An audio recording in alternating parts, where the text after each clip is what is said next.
سورہ ہود کی آیت نمبر 69 اور یہ سورہ ہود کا اور 12ویں پارے کا 7واں رکوع ہے۔ وَلَقَدْ جَاءَتْ رُسُلُنَا إِبْرَاهِيمَ بِالْبُشْرَى، اور ضرور بے شک ہمارے فرشتے ابراہیم علیہ السلام کے پاس خوشخبری لے کر آئے۔ قالوا سلاما، ابراہیم علیہ السلام بڑے مہمان نواز تھے، اللہ ان کی مہمان نوازیوں کے صدقے میں ہمیں بھی مہمان نواز بنائے۔ اب اتنے مہمان نواز تھے کہ آپ نے اپنے گھر کے 4 دروازے بنائے تھے، اور ایسی جگہ آپ جلوہ افروز ہوتے کہ وہاں پر بیٹھے بیٹھے وہ 4 دروازوں پر نظر فرما سکتے تھے، اور 4 دروازوں کو کھول کر کھانے کے وقت انتظار کرتے کہ کس دروازے سے مہمان آ رہا ہے۔ کبھی 1 میل 2 میل تک مہمان کی تلاش کرتے، کبھی 2 3 دن تک کھانا نہ کھاتے، کیونکہ مہمان جب تک نہ ملتا آپ اکیلے کھانا تناول نہ فرماتے۔ آپ نے مہمان نوازی کے لیے انتظامات بھی کیے تھے، اور آپ نے گائے کو یعنی بچڑوں کو آپ نے پالا تھا، جب کوئی مہمان آتا تو فوراً ان کی خدمت کرتے۔ ہوا یہ کہ 15 دن گزر گئے، مہمان نہیں آیا، تو جو ایک وقت کا کھانا بغیر مہمان کے نہ کھاتا ہو، تو آپ سوچیں کہ 15 دن تک آپ کی بے قراری کا عالم کیا ہوگا۔ تو آپ چاروں طرف سے مہمان کی تلاش میں تھے کہ مہمان فرشتے مہمان بن کر آ گئے۔ تو وہ مہمان کی جو آپ میں تڑپ تھی، اس وجہ سے آپ کی توجہ نہ ہوئی کہ فرشتے ہیں، ورنہ اللہ تعالیٰ نے انبیاء کو وہ ملکہ دیا ہے کہ وہ فرشتوں کو فوراً پہچان لیتے ہیں۔ فرشتہ آ کر یہ کہے یا نہ کہے، وہ پہچان لیتے ہیں یہ فرشتے ہیں، لیکن اس تڑپ کی وجہ سے آپ کی توجہ اس طرف نہ ہوئی۔ قالوا سلاما، ان فرشتوں نے آپ کو سلام کیا۔ قال سلام، تو آپ نے انہیں سلام کا جواب دیا۔ فما لبث فوراً ان جاء بعجل حنیذ، ایک بھنا ہوا بچڑا آپ مہمانوں کے سامنے لے آئے۔ بڑی تیزی کے ساتھ آپ ان معاملات میں بڑے ماہر تھے، بڑی تیزی کے ساتھ آپ نے اسے ذبح کیا، اسے پکایا، اور تھوڑی دیر میں آپ وہ بھنا ہوا بچڑا ان کے سامنے آپ نے رکھ دیا۔ لیکن انہوں نے اپنے ہاتھ کھانے کے لیے نہیں بڑھائے۔ فلما رأى أيديهم، پھر جب آپ نے دیکھا ان کے ہاتھوں کو، لا تصل إليه، وہ اس جو کھانے کی طرف بڑھتے ہی نہیں ہیں، نکرہم،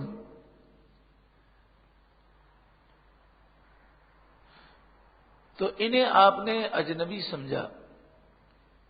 وَأَوْجَسَ مِنْهُمْ خِیفَةً، اور ان سے آپ نے اپنے جی میں خوف محسوس کیا، کیونکہ اس زمانے کا ایک رواج تھا کہ جو دشمن گھر پر آتا وہ کھانا نہیں کھاتا تھا۔ تو ان کے سامنے جب کھانا رکھا گیا وہ کھانے کے لیے تیار نہ تھے، ہاتھ نہیں بڑھاتے تھے۔ قالوا لا تخف، تو فرشتوں نے آپ کی توجہ اس طرف مبذول کرائی، وہ بولے آپ خوف نہ کریں، انا ارسلنا الی قوم لوط، ہم تو فرشتے ہیں اور قوم لوط کی طرف عذاب دینے کے لیے آئے ہیں۔ وامرأتہ قائمہ، ان کی زوجہ حضرت سارہ قائمہ، وہ کھڑی تھی. اس وقت حضرت ابراہیم علیہ السلام کی عمر 120 سال یا اس سے اوپر تھی، اور حضرت سارہ کی عمر جو ہے وہ 90 سال سے اوپر تھی. یہ ایک قول ہے، لیکن اس میں مختلف اقوال بھی ہیں. لیکن ابھی تک حضرت سارہ کے یہاں اولاد نہیں ہوئی تھی.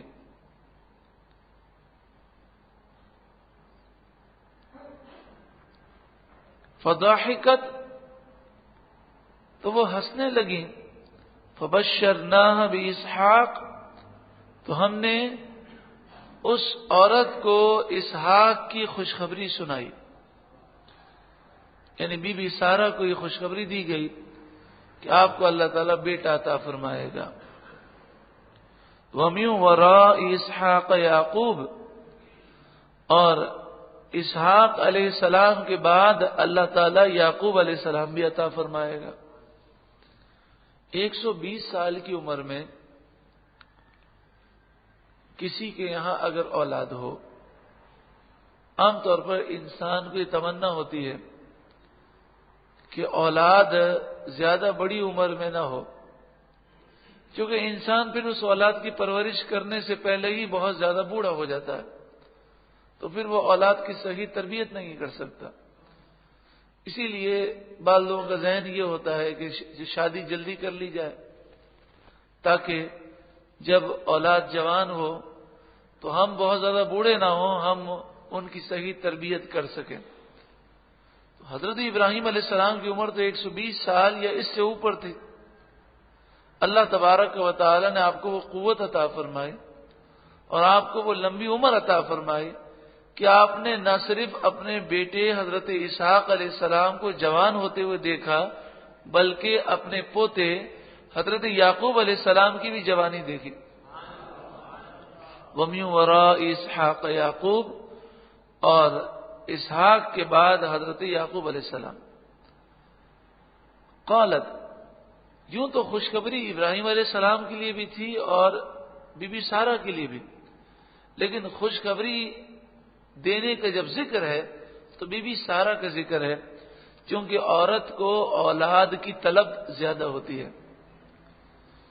کیونکہ حضرت ابراہیم علیہ والسلام کہ یہاں تو ایک بیٹا وہ پہلے سے موجود تھا، وہ بی بی ہاجرہ سے تھا، اور وہ تھے حضرت اسماعیل علیہ السلام. تو جو بی بی سارہ کو جو طلب تھی، اس لیے حضرت بی بی سارہ سے خطاب کیا گیا. قالت، بی بی سارہ بولیں، یا ویلتا، بڑے تعجب کی بات ہے، اَأَلِدُ، میں بچہ جنوں گی، وَأَنَا عَجُوزٌ، میں تو بڑھیا ہوں، میں تو بانجھ ہوں، وَهَذَا بَعْلِي شَيْخًا، اور یہ میرے شوہر بھی بڑی عمر کے ہیں. إِنَّ هَذَا لَشَيْءٌ عَجِيبٌ، بے شک یہ تو بڑی عجیب شے ہے. قالوا، فرشتے بولے، اتعجبین من امر اللہ، کیا آپ اللہ کے حکم پر تعجب کرتی ہیں؟ رحمت اللہ وبرکاتہ علیکم اہل البیت، اے نبی کے گھر والوں، تم پر اللہ کی رحمت اور اس کی برکتیں ہیں. اب بتائیے خطاب کس سے ہو رہا ہے؟ بی بی سارہ سے، اور ان کے لیے خطاب میں اہل بیت کے الفاظ ہیں. تو نبی کی ازواج جو ہیں وہ اہل بیت ہیں، اور وہ اہل بیت میں داخل ہیں. ایسا کوئی اہل بیت کا تصور نہیں ہو سکتا کہ اہل بیت کے نعرے لگائے جائیں اور نبی کی ازواج مطہرات کے بارے میں کوئی شخص بکواس کرے. تو وہ اہل بیت کا محب کیسے ہو سکتا؟ جو حضرت عائشہ کی توہین کرے وہ تو گستاخ اہل بیت ہے، اہل بیت کا محب تو نہیں ہے. انہو حمید مجید، بے شک اللہ حمید ہے، مجید ہے. حمید کے معنی ساری کائنات اس کی تعریف کر رہی ہے. مجید کے معنی وہ عزت والا ہے. فلما ذهب عن ابراہیم الروع، جب ابراہیم علیہ السلام کا خوف زائل ہو گیا، وجاءته البشرى، اور انہیں خوشخبری مل چکی، تو پھر آپ نے کہا کہ بھئی آپ نے فرشتوں سے کہا کہ تم قوم لوط کو ہلاک کرنے کے لیے کیوں آئے ہو؟ ابھی ان کو مہلت دو، ہو سکتا ہے یہ توبہ کر لیں. یجادلنا فی قوم لوط، ہم سے قوم لوط کے بارے میں جھگڑا کرنے لگا. یہ جو جھگڑا ہے یہ محبت کا جھگڑا ہے. وہ اللہ کے پیارے ہیں. جس طرح بلا تمثیل بلا تشبیہ سمجھانے کے لیے بچہ ہمارے سامنے اگر وہ ضد کرتا ہے تو وہ لاڈ سے کرتا ہے، اسے ہماری محبت پر ناز ہوتا ہے، کسی اور کے سامنے کیوں نہیں کرتا. اللہ رب العالمین کی پیارے بندے ہیں. وہ خالق ہے، وہ مالک ہے، وہ الہ ہے، وہ خدا ہے. یہ اس کا کرم ہے کہ اس نے اپنے بندوں کو مقام و مرتبہ عطا فرمایا. یہ تو بڑا اعلیٰ مقام ہے حضرت ابراہیم علیہ السلام کا.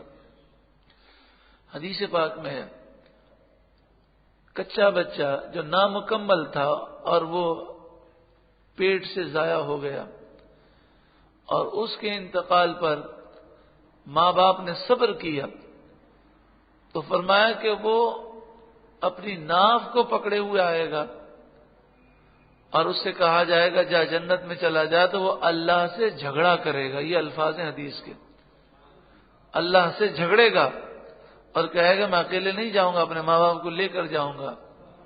یہاں تک کہ اللہ تعالیٰ اس سے فرمائے گا اے کچے بچے، اے رب سے جھگڑنے والے، اپنے ماں باپ کو جنت میں لے جا. تو اللہ رب العالمین سے تو کوئی جھگڑا کر ہی نہیں سکتا. یہ اصل میں رب کا کرم ہے کہ وہ انہیں مقام دیتا ہے. تو حضرت ابراہیم علیہ الصلوۃ والسلام کے متعلق فرمایا یجادلنا فی قوم لوط، ہم سے جھگڑنے لگے قوم لوط کے بارے میں. ان ابراہیم لحلیم، بے شک ابراہیم ضرور حلیم تھے، بہت برداشت کرنے والے، بڑے نرم تھے. اور نبی نرم ہی ہوتے ہیں، نبی نرم ہی ہوتے ہیں. انہیں اللہ تعالیٰ ان میں اتنی نرمی، اتنی ہمدردی پیدا فرماتا ہے کہ وہ اپنے دشمنوں کے لیے بھی بھلا چاہتے ہیں. لحلیم، بڑے تحمل والے تھے. اواہن، بہت آہے کرنے والے. منیب، بہت اللہ کی بارگاہ میں رجوع لانے والے، یعنی بہت دعائیں کرنے والے، گر گڑانے والے. یا ابراہیم اعرض عن ھذا، اللہ کے مقبول بندے اگر کسی بارے میں سوال کریں اور وہ تقدیر کا اٹل فیصلہ ہو تو انہیں بتا دیا جاتا ہے کہ یہ اٹل فیصلہ ہے، آپ اس کے بارے میں سوال نہ کریں. یا ابراہیم اعرض عن ھذا، اے ابراہیم آپ اس معاملے سے اعراض کر لیں، آپ اس کا خیال نہ کریں. انہ قد جاء امر ربک، بے شک تیرے رب کا حکم آ چکا.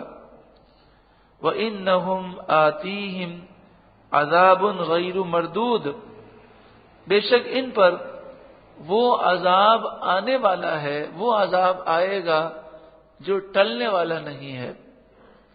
اور پھر انبیاء اور صالحین کا یہ انداز ہے کہ جب وہ جان لیں کہ یہ تقدیر کا فیصلہ ہے تو وہ اس پر راضی ہوتے ہیں.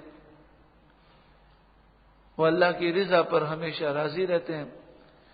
ولما جاءت رسلنا لوطا، اور جب ہمارے فرشتے حضرت لوط علیہ السلام کے پاس آئے، سیء بہم وضاق بہم ذرعا.